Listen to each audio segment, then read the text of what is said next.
8월 4일 화요일입니다. 이사야 19장 1절로 15절 말씀. 애굽에 관한 경고라. 보라, 여호와께서 빠른 구름을 타고 애굽에 임하시리니 애굽의 우상들이 그 앞에서 떨겠고 애굽인들의 마음이 그 속에서 녹으리로다.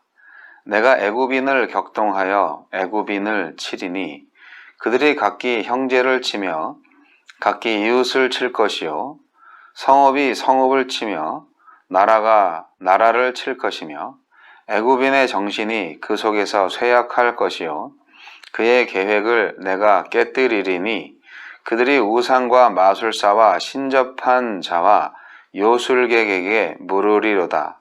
내가 애굽인을 잔인한 주인의 손에 붙이리니 포악한 왕이 그들을 다스리리라.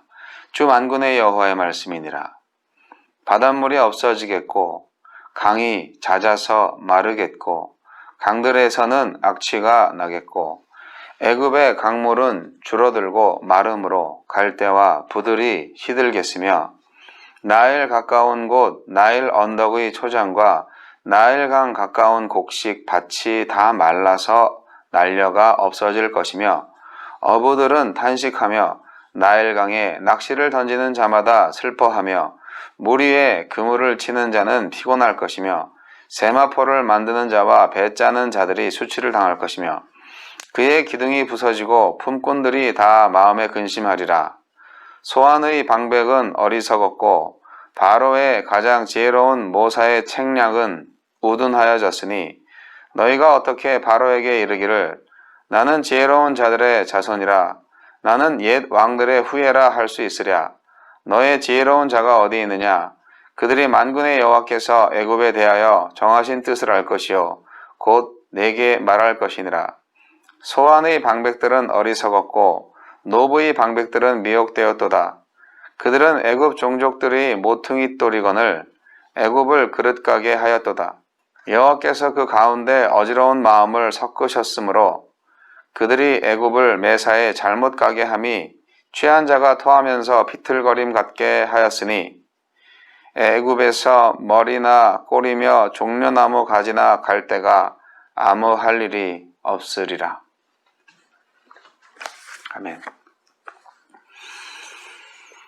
유다는 아수르의 위협에 애굽을 의지하려 하지만 하나님은 애굽을 철저하게 심판하심으로 그들이 유다가 의지할 대상이 아님을 깨닫게 하십니다.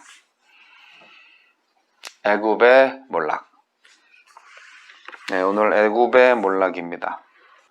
이사야 18장, 19장, 20장 이 세 장이 그 구수와 애굽의 심판에 대한 말씀이에요. 애굽에 어떻게 몰락하느냐? 아주 급히 오시네요. 구름 타고 오시네요. 우리 하느님께서. 세 가지 정도의 심판의 형태가 있는데 첫 번째 심판의 형태는 1절부터 4절까지 사회적 혼란을 통한 심판입니다.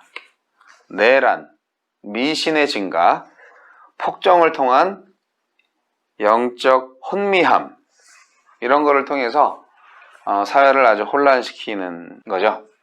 애굽 백성들이 서로가 서로를 막 상하게 합니다. 개인적 갈등이죠.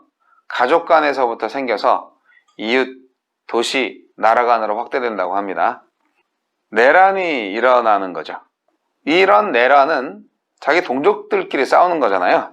애굽 사람들의 정신을 막 혼미하게 하고 쇠약하게 하고 우상과 마술사, 신접한 자, 요술객 이런 사람들을 의지하는 미신에 빠지게 됩니다.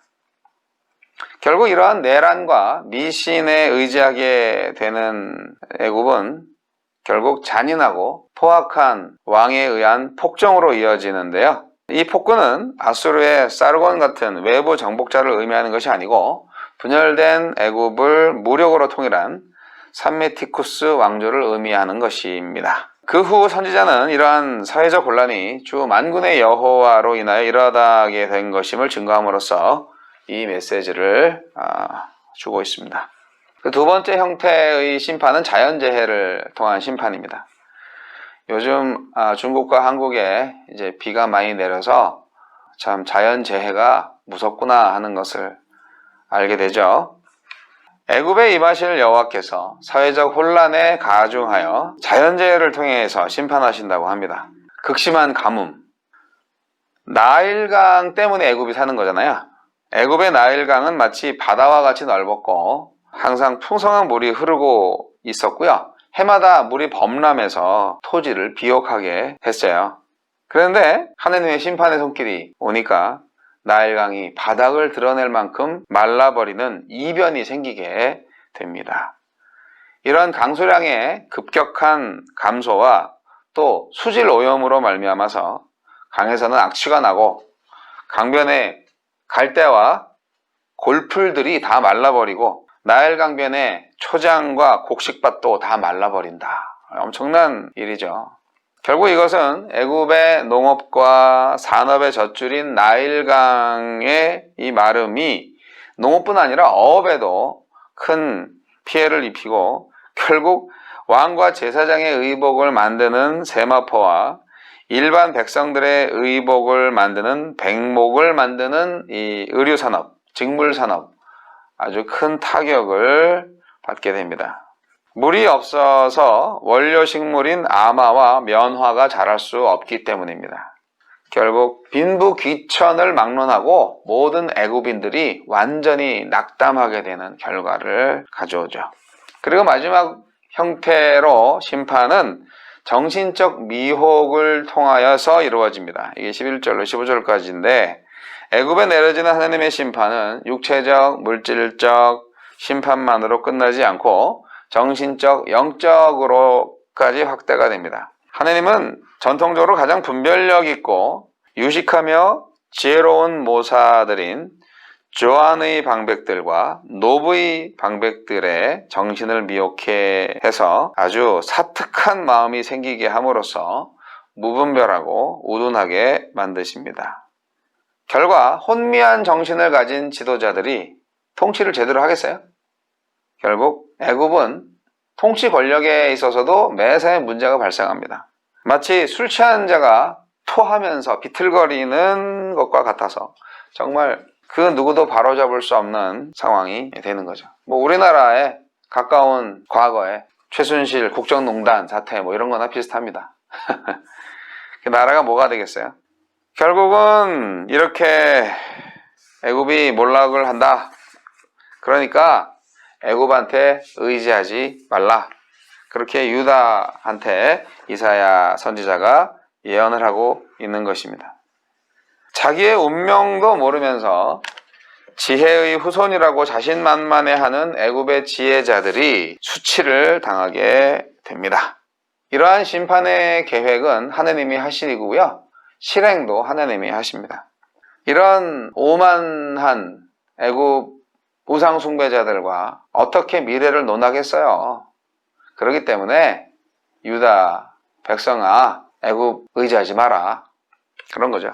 대한민국도 그렇고 미국도 마찬가지입니다. 미국은 워낙 초강대국이니까 그렇다 치더라도 대한민국은 사실 아주 강대국들 사이에 있죠. 항상 중국을 의지하겠어요? 일본을 의지하겠어요? 미국을 의지하겠어요?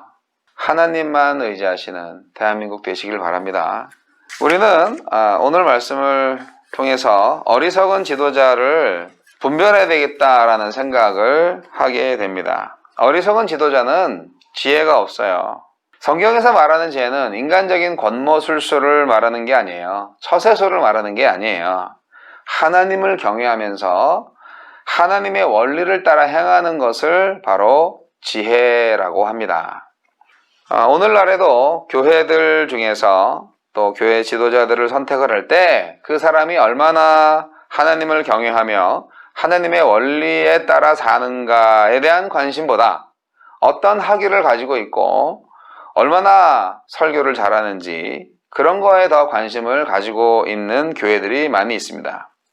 이런 교회는 생명력을 상실한 인간적 집단에 불과할 경우가 있어요.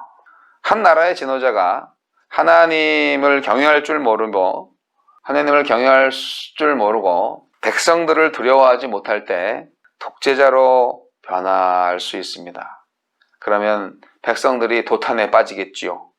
솔로몬의 아들 르호보암인 백성들의 고통을 외면하고 나이 많은 충신들의 말에 귀를 기울이지 않아서 여로보암의 반역을 초래하여 결국 나라가 두동강되고 말았지 않았습니까?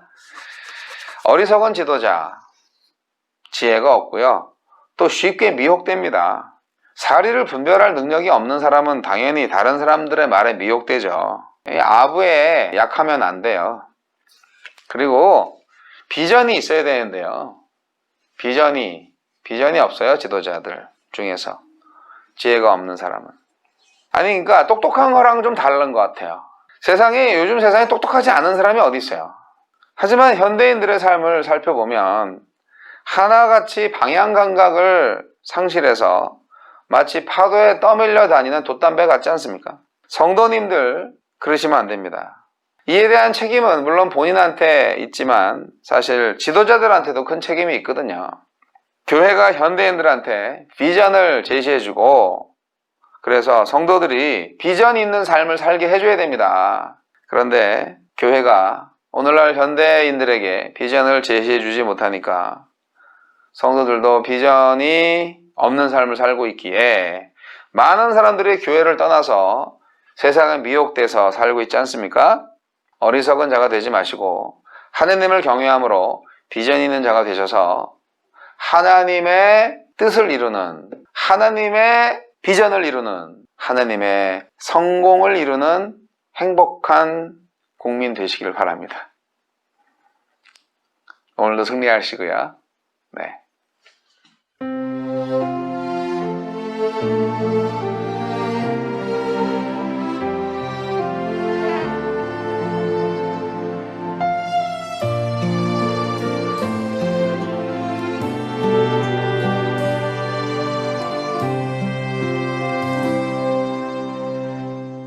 예수 나를 오라 하네 예수 나를 오라 하네 어디든